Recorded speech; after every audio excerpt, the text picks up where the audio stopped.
Hello, everyone. My name is Cameron Weber. Welcome to another edition of our new screen media digital communication show called Hardfire Media Liberal Conversations. We've been doing, this will be our 10th Liberal Conversation, a series of screen media programs we're doing during the COVID period in the United States while the studio in downtown Brooklyn is locked down. The only people at the studio are now card-carrying union members of the studio, and the people who they service, like myself, aren't allowed yet to be doing the shows there. So we've taken upon ourselves to record independently. This is our 10th show, and the second part of a series we're doing on today's topic, trade with China in light of COVID. Part 2. So that's what we're talking about today. And with me today, I've got Ron Litchman. Ron, hello. Hello, Cameron. Good to be with you again. Francisco Aldape. Hello. And we don't have Greg Smith, who was with us last time, for giving us an Australian point of view. And we've been talking about geopolitics and trade with China. And I'm the only free trader here, and I was last time when there was 4 of us, and so both Ron and Francisco believe that we should have managed trade with China, and we're going to explore that. And we left it to where we would talk about what does managed trade mean, and how should it be done with China as a geopolitical adversary, is Ron's point of view. Francisco was more talking about protecting American workers, I believe, but we'll explore that and we'll find out. So the idea for the series comes from classical liberalism, which is based on free speech, freedom of religion, and equal rights under law. Okay, so like I said, I'm the free market purist here, and I believe in unilateral free trade as the peace solution. For example, I believe that Brexit any trade negotiation or trade agreement by definition is not free trade. So I think that Britain should just declare unilateral free trade with everybody, and they don't have to negotiate with anybody, right? Just allow free trade like Hong Kong did. But so in this discussion, we're going to have our guests talk about how they envision trade with China should be conducted. We already know that China's external trade is down about 15% since over the last 4 or 5 months during the COVID period. Right? So first, I wanted to thank you for participating. First, I'd like to talk about language and definitions. Francisco, you had mentioned the word liberal, and we should be clear about what we mean by the word liberal. So I wanted to explore that. We haven't had a chance to explore what liberal means. When we talk about liberal conversations, what do we mean by that word liberal? Well, I mean, to me, liberal in the sense that if we are pursuing, so there has been this, in economics, for instance, right? We look at the classical economists who pretty much, I have in mind people like Adam Smith, David Ricardo, who were, when they were writing their treatises, they, I think, at some point were, in a sense, trying to write against the mercantilist policies, right? Because they saw that the evolution or the new economic environment, classical period of history, I've called capitalism. Right. There was a potential, right, to have individual freedom. So many of the by then merchants, but still, I think also we have to recognize that, and I think we've talked about this before, Cameron, with our project on Adam Smith work, that Adam Smith, saw an important role for government to intervene, when the situation was called for. So, I mean, in that sense, to me, the word, liberal doesn't necessarily mean that you don't have any, that government intervention is necessarily out of the picture, but that um, you have government. It serves for certain functions to promote, to protect certain sectors of the economy.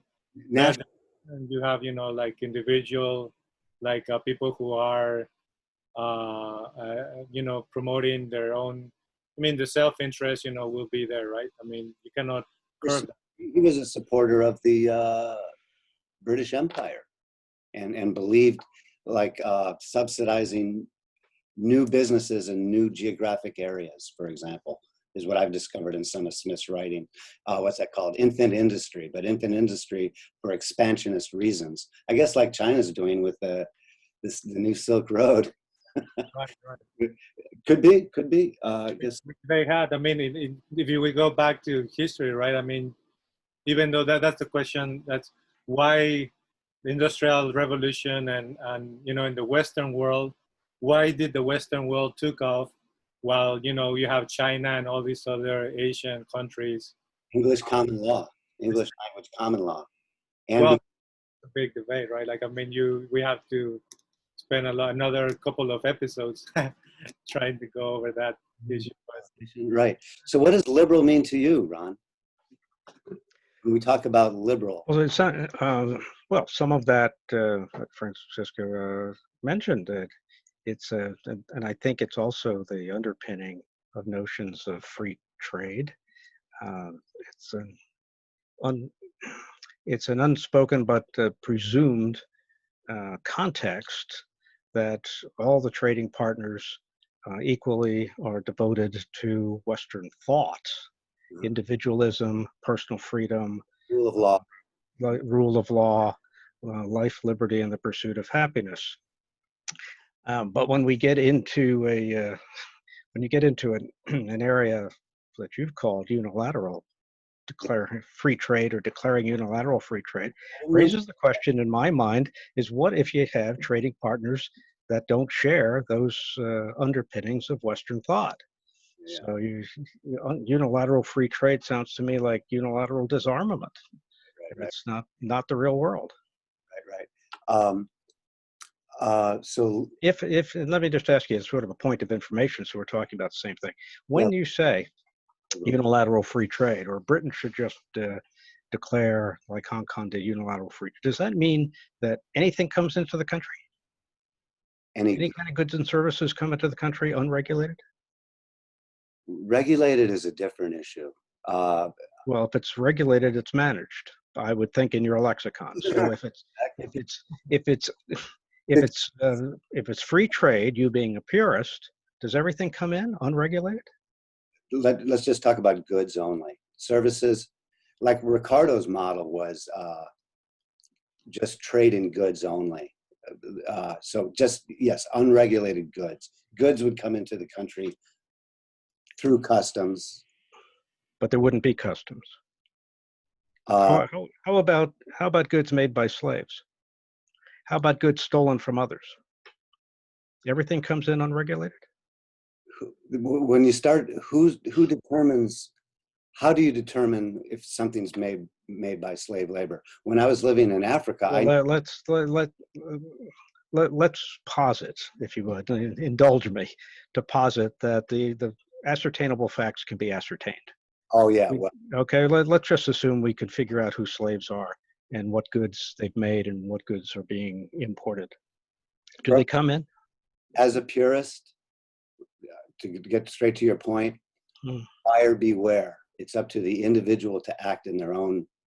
If an individual believes that they should not, like what happened in South Africa during apartheid, where people had embargoes, right? It wasn't. It started with individuals embargoing, and then the state comes in later to embargo.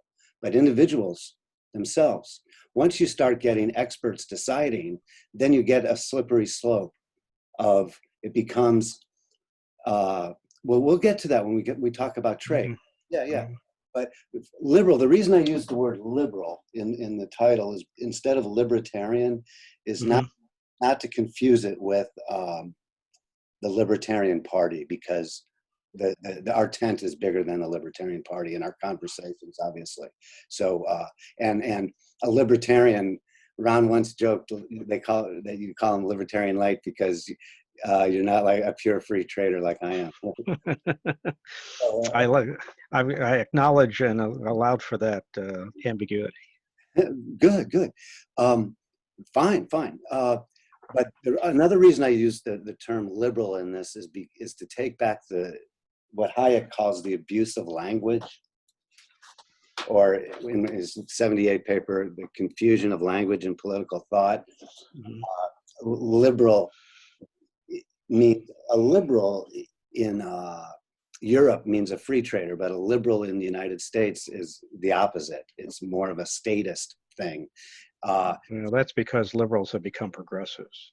Progressives, yeah, that intermixed, yeah, Yeah, and, right. but that's a semantic problem we have. But that's because the progressives don't want to be called liberals anymore, but they are the ones who used to be and have gone off the cliff. Right. It used to be liberal and now are progressive. It's progress towards socialism, yeah. Yeah, like lemmings are progressives. Speaking of standing in line to get COVID tested. But, okay, so back to another thing I wanted to mention about liberal is leading by example. So if we call ourselves a liberal society, I think we should lead by example and not there was an article today, New York Times today. I don't know if you get the New York Times, but Ron, do you get the New York Times where you are? I get it online when I dare, or I can get it. I didn't get it today. We want to have a bad day and read bad news.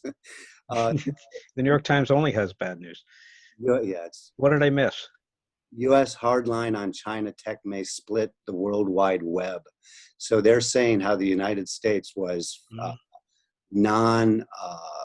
was free speech towards the web, and now that with TikTok and Huawei and that, the regulation of the Chinese tech companies or prevention of Chinese tech companies is now preventing free speech on the internet. Mm-hmm. So, I hadn't read the article, but I think I understand the issue. We have to play significant catch up. We've been asleep pretty much in the sense of President Kennedy's book before he was President Kennedy, Why England Slept. We've been asleep since the end of the Cold War, expecting China to democratize and liberalize, as we've agreed upon the meeting. And they haven't. That policy has failed. But in the intervening decades, China has leaped ahead and now presents us with a very expensive, but in my view, essential choice to do economic, what should I say, self-preservation. right. And the dislocations of that may well include the Chinese promoting a competitive internet system to ours until we catch up with 5G or 6G or 7G.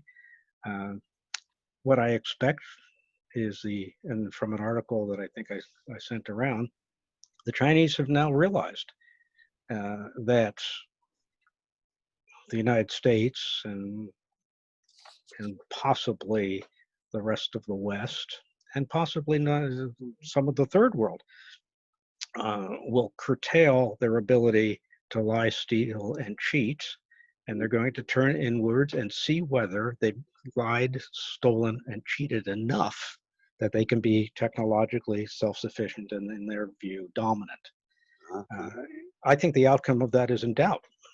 I think our education system is poor, and we in successive generations, those younger than we, are going to have a difficult time competing with that very clever, accomplished economic force. But Right.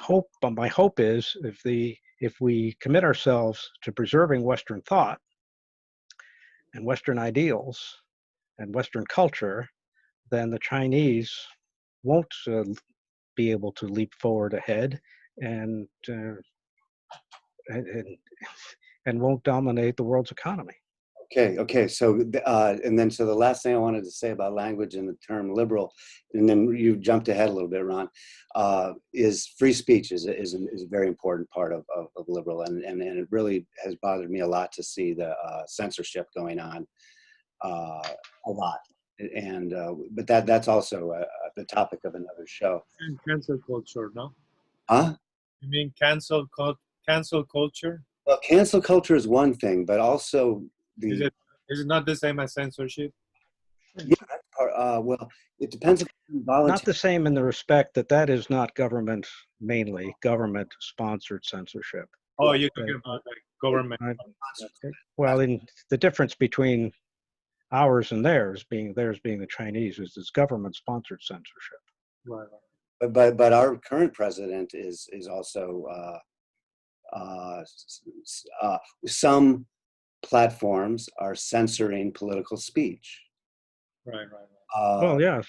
And Congress is pressuring that, as is the administration. Both parties of the two-party cabal system are pressuring private businesses to censor free speech. And what I wanted to say about last thing about the free speech is, which is a whole other topic we can do, but well, like Voltaire said, I'm reading Voltaire's Candide again. I read it when I was, 24. I didn't understand a word of it. Now I'm reading it again. I understand it all. Most of it, but it was great. Well, what Voltaire said is, I may not like what you have to say, but I will defend to my death your right to say it. So that's a strong part of liberalism for me. Is, Right. The cancel culture seems to put that on its head. I don't agree with what you say, and I will fight to the death to keep you from saying it. Yeah, that right. And it depends crossing the line into government censorship and which, Let me toss this out.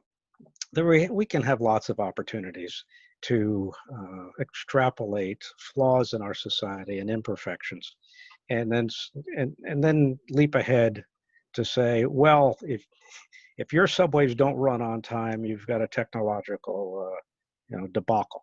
Now, the Russians used to like to do that all the time. They would put up a subway in Moscow, and it would sort of run on time between two stations, and they would claim, world domination of subways. But I think that's what can I say? It's extrapolating an exception into a norm. that's positivism. The abuse of science. Right, exactly. All right, so back to our topic, free trade with China. We're going to have Greg talk about Australia's new relationship with China now, but he's not here. So we were going to have Ron. Why don't you tell us what you envision our new economic relationship? Well, I mean, I can do this qualitatively. My vision of it is to look at China's objectives and their strategies. And I thought that the interview with David Goldman, Cameron, that you sent around was, I found it quite resonating. It articulates a lot of my intuitive understanding of the situation. China is attempting to dominate what it believes or denotes as the fourth industrial revolution. It's largely artificial intelligence. Okay. And they seem to think of the West, and particularly the United States, as grist for its mill. And I think that toward the end of the interview, Goldman says that China is like meeting a tiger in the jungle. The tiger isn't wicked. It doesn't hate you, but it just looks at you as a source of protein. Uh-huh. And what we have to trade with China, our technology and our knowledge, largely,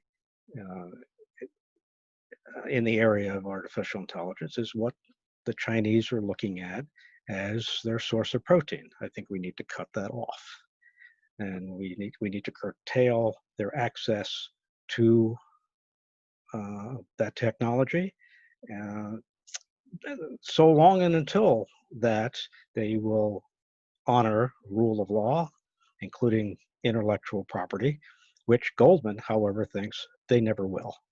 Right. So I think, I think we've got two very different systems and way of thinking about trade and about individualism and about one's role in a society and a government, which are incompatible and probably irreconcilable. I'll leave that part open. That's up to the Chinese, in my view. But so long as the Chinese are using the West illegally, unlawfully, as a source of their economic protein, I think we curtail it. Just like we don't trade things with the Soviet Union that would enhance their capacity to compete with us militarily and economically. I think we closed down trade with China to that extent. Yeah, let me butt in on this cultural point of view that you made about individualism, collectivism, and Asia being collective. The Economist had an article a long time ago about how wheat growing is an individualist endeavor, where rice growing is a collective endeavor. And then in Asian cultures, you also have ancestor worship, and therefore then strong leaders, Asia accepts strong leaders in collectivism, culturally and historically, than the West. And that then filters, of course, through the rule of law and governance. But so let's pick so would you delist Chinese companies from the U.S. stock markets? Possibly not all Chinese companies categorically. I think one ought to be nuanced about it, but I think that access to capital could be curtailed to companies or to endeavors that provide China that source of protein. So it might be that every Chinese company or every Chinese student is obligated to spy for the Chinese Communist Party. I'm not sure that that's the case. I think Secretary Pompeo believes it's the case and announced that's the case. And some Chinese speakers can read those laws better than I can, that is, the Chinese laws. If that be the case, yes, I think we have to curtail their access to capital because it fuels their dominance to our detriment. So I was in China 1989, and I bought a copy of the joint venture law there when they first opened up, 1979, the joint venture law. And that joint venture law explicitly declared that any foreign investor in China would have to accept the Chinese partner having 51% and the foreign partner providing all the technology to the Chinese partner. And right, so the foreign investor would have a minority and would have to transfer the technology. So China's been upfront about that since the very beginning. Well, we have a capitalist problem, and it's like was it Marx and Lenin who said you could sell the capitalists the rope they hang themselves by, or we hang them by. And sure, there will be costs and dislocations. A number of our very successful corporations have made that bargain to give up technology for access to the Chinese market.